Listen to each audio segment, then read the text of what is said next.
예, 안녕하세요. 지구과학 수업하는 홍인왕이라고 합니다. 이 다른 곳 설명회 가도 신영균 선생님 다음에 들어가면 부담스럽습니다. 잘생기고 키 크신 분이 들어왔다가 갑자기 제가 들어서 일반적인 강사의 얼굴은 이거죠. 신영 선생님은 강사시고 너무 과하게 잘생기셔서 이게 지구과학이 이제 간헐적으로 나왔을 때 이제 어려웠다 이런 얘기들이 많이 나오는데 뭐 어려운 건 맞습니다. 어려운 건 맞았는데 이제 일단은 내용을 말씀드리기 전에 이제 많이 받은 질문 중에 하나가 뭐냐면 지구과학 쉽다고 하는데 왜 등급컷 이런 식으로 나오냐 이걸 많이 물어보세요. 과목 쉽다고 하면서 왜 등급컷은 항상 이렇게 잘 안 나오냐 이걸 물어보시는데 이게 물화생지를 선택하는 애들의 성향 차이 때문에 그래요. 물화생지를 선택하는 애들의 성향 차이 때문인데 뭐냐면 물리랑 화학을 선택한 애들은 물리랑 화학을 좋아하기도 하는데 성적도 잘 나와요. 그런 애들이 물화를 해요. 근데 지학을 하는 애들이 누구냐면 좋아하는 건 물화인데 선택은 지학을 해요. 어쩔 수 없이. 왜냐면 그걸 좋아하는데 성적이 안 나오거든요. 그러니까 지학을 선택을 해요. 그러면 하고 싶은 걸 하지 않다 보니까 꾸준하게 하질 못해요. 잠깐 합니다. 잠깐 마치 사탐처럼 공부해요.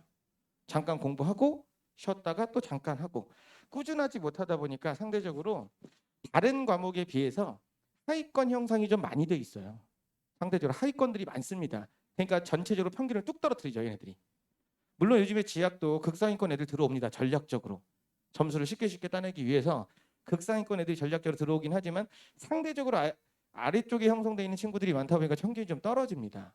근데 이거를 멀리서 본 상태로 이제 만약에 문제를 보면 등급컷이 이렇게까지 떨어지는 정도 수준의 문제는 아닙니다. 한두 개 정도가 좀 힘들었던 거지. 뭐 전체적으로 많이 힘들 만큼 이 정도의 문제는 아니고요. 또 하나 시험 시간이 마지막 시간이다 보니까 그거에 대한 영향도 좀 받습니다. 어떤 경우냐면 올해 희한한 게 물질을 선택한 애들은 지학을 잘 봤어요. 물리가 쉽게 나와서. 근데 화지생지를 선택한 애 중에 화생을 잘 봤던 애들은 지학을 잘 봤어요.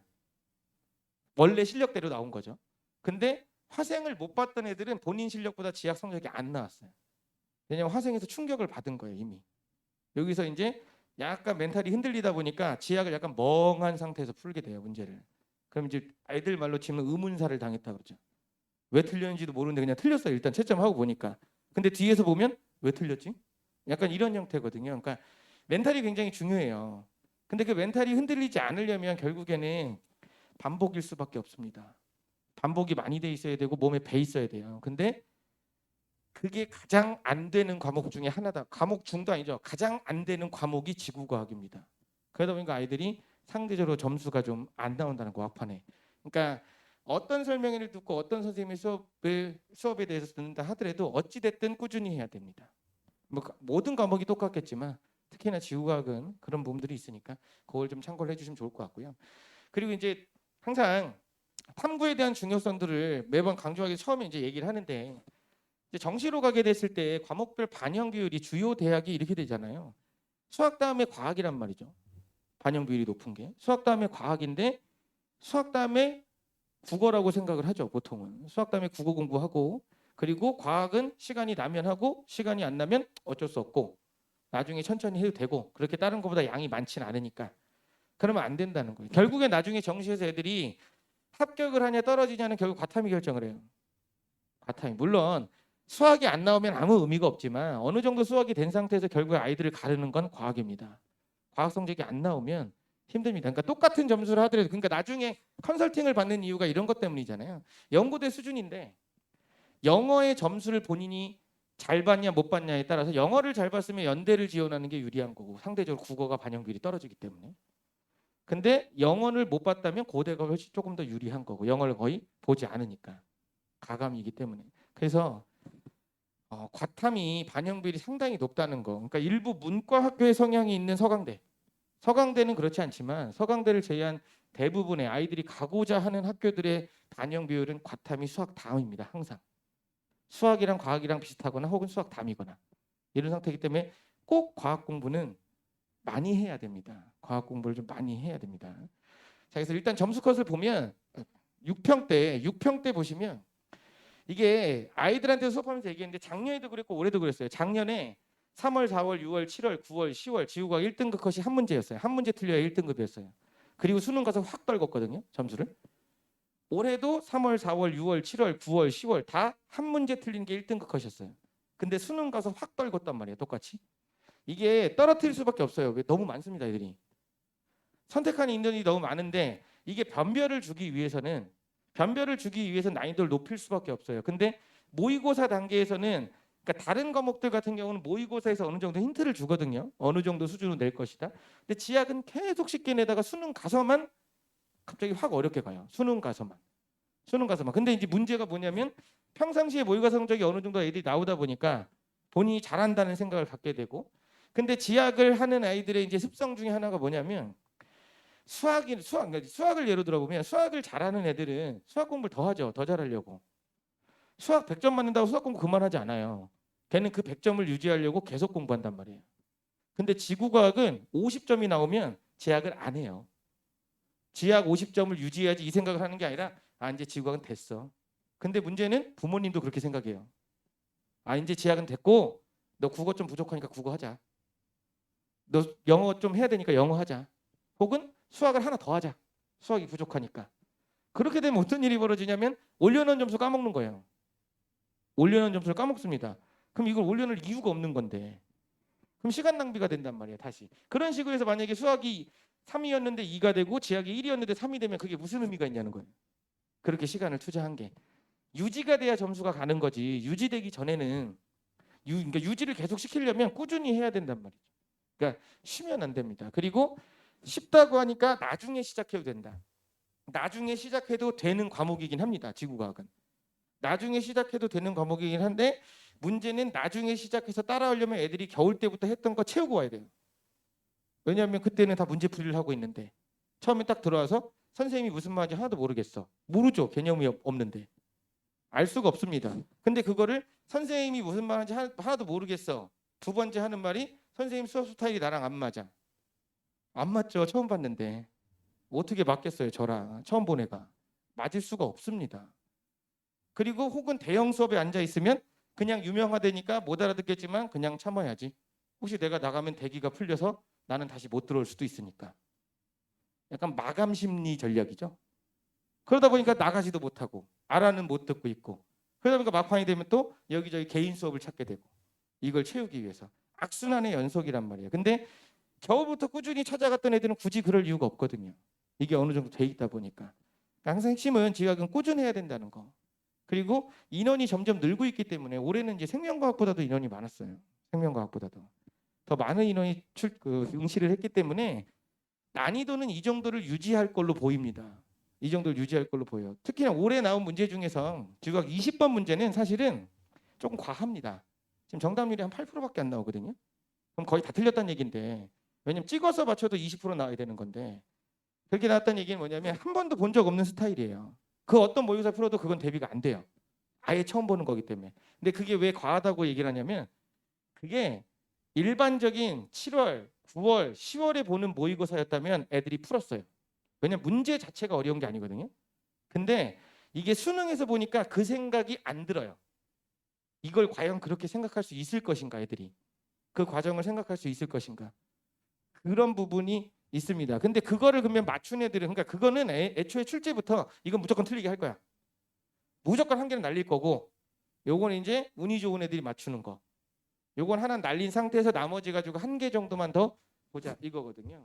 그러니까 그런 형태의 문제가 출제가 됐었기 때문에 그렇게 어렵게 나오거나 이런 형태의 문제는 평상시에 준비할 수 있는 방법은 없습니다. 그건 그냥 꾸준히 해서 그날 이 아이가 그걸 생각할 수 있느냐 없느냐의 싸움이었기 때문에 그게 뭐 수학적으로 되게 복잡하다거나 개념적으로 복잡하다거나 이런 건 아니에요. 개념은 다 알고 있고요. 다만 평상시 문제 풀 때 그리는 습관이 돼 있으면 풀 수는 있었어요. 그리는 습관이 돼 있으면. 근데 이제 눈으로 풀다 보면 할 수 없는 이런 형태의 문제가 하나 있었다 보니까 그게 조금 아이들이 좀 힘겨워하긴 했습니다. 근데 결국 이제 수시를 한다고 생각을 한다 하더라도 결국엔 최저를 맞춰줘야 되는데 최저 등급이 이렇게 되잖아요. 근데 일반적으로 보면 이제 아이들이 최저를 맞추는 비율에서 보면 인문 계열이 지금 현저하게 떨어져요. 상대적으로 점점점 애들이 최저를 맞추는 충족 비율이 떨어지고 있어요. 최저를 맞추는 충족 비율이 떨어진다는 건 수능 성적이 안 나오고 있다는 얘기인데 아이들이 수능 성적이 왜 안 나오고 있냐면 수능 공부를 안 하니까. 수능스럽게 공부를 하지 않고 그냥 내신처럼 막연하게 천천히, 그러니까 내신 기간이 막다뜨리면 한 달 전에 갑자기 공부 시작하고 이런 것처럼 지구과학 마치 내신 준비하는 것처럼 시작하거든요, 애들이. 저도 연락 온 친구 중에 어떤 친구가 있냐면 일주일 남았는데 그동안 강의를 좀 다 보내달래요. 일주일 동안 다 보겠다고. 그동안 하지 않고 있다가. 이거 뭐 직전 대비하는 거 아니거든요. 차분히 가야 돼요. 근데 애들한테 왜 그게 안 되냐면 내신은 며칠 시험이 이게 있는데 수능은 11월 얼마 이렇다 보니까 모의고사는 그렇게 별로 와닿지는 않거든요. 난 잘할 수 있을 거야. 될 거야. 내가 외우기만 하면 돼. 외우기만 하면 돼가 안 되고 3월부터 외워야 돼요. 외울 것들은. 그러니까 외워서 맞출 수 있는 건 시작부터 맞춰야 된다고요. 그래야 어느 정도 안정적으로 점수가 형성이 되는 거고 추후에 조금씩 쌓여가면서 점수가 올라갈 수 있는 거기 때문에 기본적으로 쉽다고 할 수 있는 암기하는 파트 같은 경우는 그냥 외워서 시작을 하는 게 훨씬 더 도움이 많이 됩니다. 자, 그래서 시험을 이제 학원에서 보고 하면 이제 많은 과목 선생님들이 하시는 거긴 한데 시험 보고 나면 이제 단원별 점수, 이 시험을 본 응시한 아이들의 점수와 그리고 본인의 점수, 그리고 평균 비교, 그리고 어느 파트를 주로 틀리고 있는지, 그리고 몇 번을 골라서 틀렸는지, 어떤 번호의 비율이 많은지 이런 것들을 이제 어머니들이 볼 수 있게 문자로 나가게 될 겁니다. URL 주소 하나가. 그래서 찍어서 보시면 여기 보일 거예요. 어차피 애들이 안 보여줄 거기 때문에 이걸 가지고 확인해 보시면 됩니다. 그러면 우리 애가 몇 점을 맞았구나 이걸 확인하시는 게 아니라 우리 애가 틀리는 단원이 어느 한 단원에 집중되어 있거나 그러면 약점. 근데 시험을 볼 때마다 틀리는 단원이 달라진다. 그럼 얘는 전반적으로 문제 스타일이 어떻게 나오냐에 따라 알기도 하고 모르기도 한다 이거기 때문에 그건 전반적으로 개념을 다시 한번 전반적 개념을 점검해야 되는 상황이고요. 자, 그리고 요거 같은 경우는 이제 뭐 작게 들어가긴 했는데 뭐였냐면 아까 앞에서 원장님 말씀을 해주시긴 했는데 마지막 파이널 모의고사 성적하고 아이들이 맞은 수능 성적인데 이게 이제 또 점수만 좋은 것만 골라오면 잘 나온 것만 골라왔다고 하실 것 같아서 그냥 순서대에서 1번부터 40번 정도까지만 그냥 쭉 빼서 본 거거든요. 전반적으로 이게 점수가 팍팍 튀는 아이들도 있지만 전반적으로 마지막에 본 모의고사 성적하고 비스무리하게 수능 성적이 나왔습니다. 뭐냐면 아이들이 모의고사 풀 때 좀 어렵다 그랬단 말이에요. 이렇게까지 할 필요 있냐. 근데 수능 시험지를 보면 평상시에 봤던 시험지 난이도보다는 수능 시험 난이도가 낮아요. 하지만 아이들의 체감 난이도는 그 정도라는 거예요. 수능 시험장에 가면. 평상시보다는 조금 더 어렵게 느낍니다. 그래서 뭐 문제가 좋다 안 좋다가 아니라 어느 정도 점수를 확인할 수 있는 정도는 됩니다. 이 점수가 계속 안 나오고 있다면 근데 이건 파이널을 얘기하는 겁니다. 그 전에 거를 얘기하는 게 아니라 파이널 때를 보면 대략적으로 어느 정도 될지 유추는 가능합니다. 그러니까 그거를 빨리 찾아서 보완을 해야 됩니다. 그래서 아이들 좀 보면 초반 시험 점수는 되게 낮은데 급격하게 올라간 애도 있고요. 그걸 이제 보충한 애들이 있고 그냥 처음부터까지 그냥 쭉 유지해서 가는 아이들도 있고 뭐 여러 케이스가 있긴 합니다. 자, 그리고 아까 시험을 보게 되면 뒤에 틀린 문제, 오답 문제 들어갈 거고요. 그리고 오답 문제랑 비슷한 유형의 다른 문제가 들어갈 거예요. 그래서 학생들마다 틀리는 문제가 다르기 때문에 학생들마다 다른 숙제가 나가게 될 겁니다. 숙제들이 다 다르게 공통 과제 있고요. 이건 추가적으로 시험을 응시하게 됐을 때 나가는 추가적인 자료가 될 거예요. 그래서 학생들마다 다른 숙제 자료가 나가게 될 거고요. 그리고 이제 이건 올해부터 이제 하려고 하는 건데 스마트펜을 이용해서 이게 뭐냐면 스마트펜이 애가 점을 찍고 딱 시작하면 카운팅이 들어가요. 시간 카운팅이 들어가서 얘가 쓰는 게 싹 기록이 돼요. 그래서 이 아이의 능력을 AI가 학습을 합니다.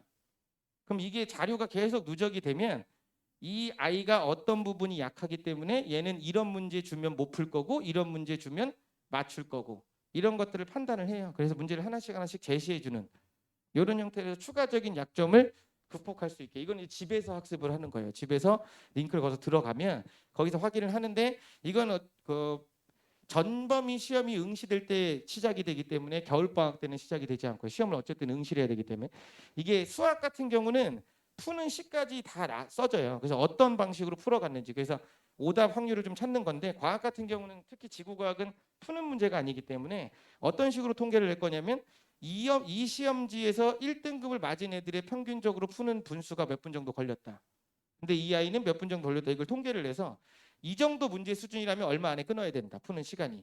그래서 그런 것들을 확인하는 걸 구현을 하려고 하고요. 요거를 구현을 해서 이제 결국에는 제일 중요한 건 보편적인 것도 중요하지만 보편적인 것보다 우리 애한테 직접적으로 필요한 게 뭐냐 이걸 찾아야 되잖아요. 우리 애가 직접적으로 약한 걸 어떻게 찾아낼 것이냐. 그래서 요거는 요 스마트펜을 제조하는 업체랑 지금 얘기를 하고 있습니다. 그래서 빠르면 5월쯤부터는 이걸 같이 병행을 해서 최대한 약점들, 취약점들을 파악해서 진행을 하려고 진행하고 있습니다. 지금 수학 같은 경우는 이제 저희 학원이 이제 송도에 있는데 그쪽에 있는 학원이 수학은 지금 이제 실험률을 실행을 해보고 있는데 그 문제를 아까 제시한다 그랬잖아요. 실제로 문제의 정확도가 한 80% 정도는 되는 것 같더라고요.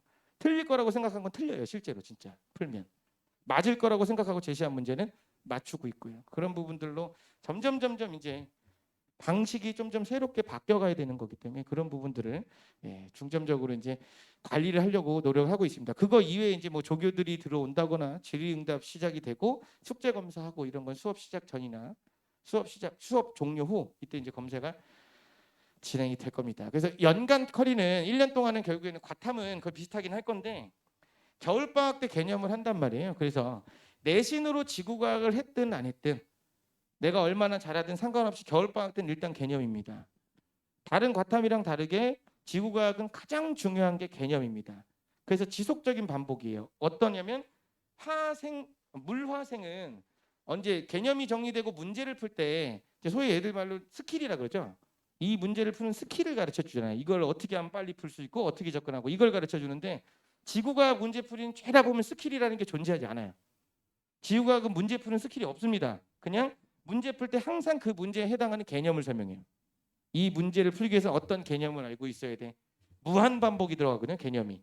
다만 이게 처음부터 개념을 차근차근 정리하는 개념 수업이었냐 혹은 문제를 가지고 개념을 정리하고 있었냐 요거의 차이가 발생을 하는 거거든요. 어떤 문제를 어떻게 접근해서 개념을 정리할 것이냐. 그래서 겨울방학 때는 기본 개념 정리이기 때문에 아무 상관이 없습니다. 어떤 학생이라도. 또 오히려 1등급이 나오는 친구들은 지겨워할 수 있어요. 내가 아는 내용을 또 들으는 거니까. 근데 이제 그거는 잘 참아내는데 내가 본인이 아는 걸 한번 확인해 보는 작업이 한 번 정도는 필요하니까요. 그리고 이제 3월부터는 수특 변형 그리고 엔제 다시 수완 변형 그리고 모의고사. 근데 중간중간에 모의고사들이 추가적으로 있을 거고요. 연간 커리는 과탐 거의 다 비슷하기 때문에 이런 과정을 거쳐서 진행을 하고요. 개념이 무한 반복됩니다. 근데 겨울부터 생각을 했을 때 끝까지 간다면 문제를 풀면서 개념을 정리하고 그냥 개념을 정리하고 했을 때 총 5번 정도가 정리가 된다고요. 5번 정도가. 5번 정도 반복을 했는데 암기한 내용이 암기가 안 되는 건 말이 안 되는 거죠. 자연스럽게 외워집니다. 시작부터 못 외웁니다. 근데 계속 누적시켜서 외워야 되거든요. 계속 반복해서. 계속 반복해서 암기가 돼야 암기한 부분, 그러니까 외울 부분과 본인이 응용할 부분, 이 부분에 대한 구분이 돼야 되는데 문제는 뭐냐면 아이들이 수업을 보통 어떻게 듣냐면 3월에 개념 수업 듣고 3월 모의고사 봤는데 성적이 안 나와요. 그러면 학원을 바꿉니다. 왜? 저 때문에 못 봤다고 생각하거든요. 야, 네 수업을 열 몇 번을 들었는데 어떻게 시험을 못 볼 수 있니? 개념 들었는데 시험을 어떻게 잘 보나요? 문제를 한 개도 문제를 거의 풀지 않았는데. 근데 다른 과목 같은 경우는 개념 듣고 성적이 안 나와도 기다려 줍니다. 그럴 수 있지. 조금 더 연습이 필요하니까. 근데 과학은 성적이 안 나오면 냉혹합니다. 바로 버립니다. 야, 넌 안 되겠네. 역시 너는 안 돼.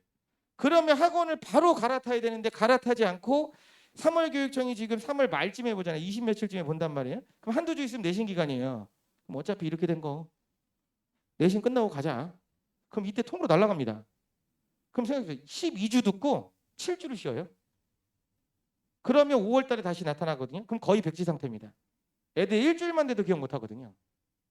일주일만 돼도 기억을 못 하는데 7주 쉬었다 나타나면 당연히 다시 처음으로 돌아갔죠. 근데 이때부터는 심화 문제풀이가 들어가요. 그동안 진행되었기 때문에. 그러면 아까 말씀드린 것서 듣고 못 알아듣겠어. 안 맞아. 과해. 선을 넘었어. 이런 얘기한다고요. 그러면 듣고 튕겨 나가죠. 그럼 결국에 본격적으로 시작하는 건 또 기말고사가 있기 때문에 쉬워요. 결국에 본격적으로 여름방학 때부터거든요. 그럼 여름방학 때 개념을 해줄 수 있냐? 없죠. 개념을 어떻게 해줘요 이때. 실전 연습을 해야 되는데 할 수가 없어요. 그래서 항상 추석 때가 되면 지구과학은 너무 슬프게 저도 멋있게 킬러 특강 이런 거 하고 싶거든요. 안 돼요. 추석 때 개념 특강 해야 돼요. 근데 개념 특강 하면 100명, 200명이 와요. 그때까지 개념이 안 된 거예요. 일부 몇 명 있습니다. 섞여 있는 아이들이 다시 한번 정리하려고. 걔네는 생각이 바르게 박혀 있는 거죠. 다 알지만 한 번 더 정리할게. 이건데 진짜 몰라서 오는 애들이 많아요. 근데 그때는 3일, 4일 만에 전범위를 정리하는데 이게 천천히 하겠냐고요. 엄청 빠르게 할 거거든요. 거의 서머리 방식으로. 꼭 외워야 되는 것들 위주, 꼭 알아야 되는 것들 위주로 정리하니까 그런 일이 벌어집니다. 그러니까 막판에 가서 안 되죠. 그랬더니 뭐 쉽다고 했는데 안 나오네. 실제로는 쉬운 과목이 아니었네. 본인이 들인 시간을 생각해 봐야 된다고. 그래서 아이들 항상 얘기하는 건 너는 왜 평범하게 노력하고 특별하게 살려 그러니? 이러고 물어보거든요. 특별하게 살려면 특별하게 노력해야죠. 평범하게 노력하고 특별하게 사는 게 말이 되냐고. 그거는 불공정합니다. MZ세대가 가장 싫어하는 거죠. 불공정. 공정하려면 많이 노력해야 됩니다. 꾸준히. 다만 쉽다고 하는 건 다른 과목에 비해서 드릴 시간이 적다는 거예요. 다른 과목보다 드리는 시간에 비해서 성적이 잘 나와요. 상대적으로. 공부 안 해도 나오진 않습니다. 공부를 해야 나옵니다. 그렇기 때문에 꼭 꾸준하게 할 수 있는 조건. 그리고 하나 팁을 드리면 보통 이제 가장 많이 버는 인강을 제일 많이 보는 과목이 지구과학이거든요. 지구과학 인강을 제일 많이 보죠. 지구과학을 인강으로 봤을 때 성공을 하려면 인강 시간표가 학원 시간표처럼 짜져야 됩니다. 정해진 요일, 정해진 시간. 그리고 업로드 속도에 뒤처지면 안 되고요. 업로드 속도를 다 따라가야 돼요. 그게 가능한 아이인지 아닌 아이인지는 어머니 아버님들이 훨씬 더 잘 알고 있을 거예요. 우리 애가 그걸 지킬 수 있는지 없는지. 3학년이니까 지킬 수 있을 것이다. 이런 희망 고문하시면 안 되고요. 똑같습니다. 2학년 때랑 똑같은 성향이 유지될 거예요. 특별히 달라지지 않습니다. 그대로 유지해서 갈 거예요. 그게 안 된다 싶으면 학원 나와야 돼요. 강제로라도 가야 됩니다. 강제성이 필요해요. 3학년이니까 하겠지 아니에요. 그냥 똑같아요. 우리 아이는 그냥 똑같은 상태로 가면 돼요. 근데 이걸 잡아줄 수 있느냐 없느냐예요. 집에서 잡아줄 수 있다면 인강 봐도 상관없습니다. 어차피 현장 강의 찍어서 가니까요. 현장을 오는 이유가 그거잖아요. 강제성. 그리고 매번 나가는 숙제. 매번 확인하는 거. 확인이 강제적으로 되니까 그게 익숙해지다 보면 당연하게 올 수 있단 말이에요. 당연하게. 그래서 그런 부분도 있고요. 과학은 내신 기간이 됐을 때 수능하고 전혀 상관없는 시험을 봐요. 지2를 본단 말이에요. 그럼 어쩔 수 없이 2, 3주 간의 공백이 생길 수밖에 없거든요. 그 공백을 메우기 위해서라도 텀이 생기면 안 됩니다. 최대한. 내신 기간만 잠깐 쉬고 쭉 이어서 계속 꾸준히 이어서 공부를 지속적으로 학습을 해야 당황스러운 상황이 왔을 때 당황하지 않고 정상적으로 문제를 풀 수 있고요. 시험 문제가 어렵게 나온다 하더라도 결국에는 개념을 잘 되뇌이면 생각을 해낼 수 있습니다. 그래서 꾸준하게 공부했던 친구 중에 시험을 지학을 망친 애들은 잘 없습니다. 드문드문하면 안 되고요. 그러니까 꼭 누구의 수업을 듣든 간에 뭐 학원을 바꿔 가든 간에 그건 상관이 없습니다. 다만 꾸준히 해야 됩니다. 1년 내내 꾸준히 해야 돼요. 교체가 이루어진다면 바로 텀없이 교체가 이루어져야 됩니다. 바로바로 이어질 수 있게. 그래서 그 부분들을 꼭 기억해 주셔도 좋겠고요. 하나 말씀드리고 싶은 건 초반에 제 수업을 듣다가 이제 뭐가 안 돼서 딴 데로 옮겨가고 옮겨가다 보면 결국엔 이제 서바이벌을 하러 가거든요. 그럼 이제 막판에 서바이벌에서 끝난단 말이에요. 수업이. 그러면 이제 그때 성적이 잘 나와요. 그럼 그게 그것의 덕분이냐 이거죠. 그게 마지막이었기 때문이에요. 순서를 바꾸면 제 덕분이에요. 제 수업이 마지막이었으면 마지막에 듣는 사람이 모든 혜택을 가져갑니다. 마지막에 듣는 게. 그러니까 중요한 건 꾸준함이 가장 중요하다는 거 그거 꼭 기억해 주시면 좋을 것 같습니다. 감사합니다.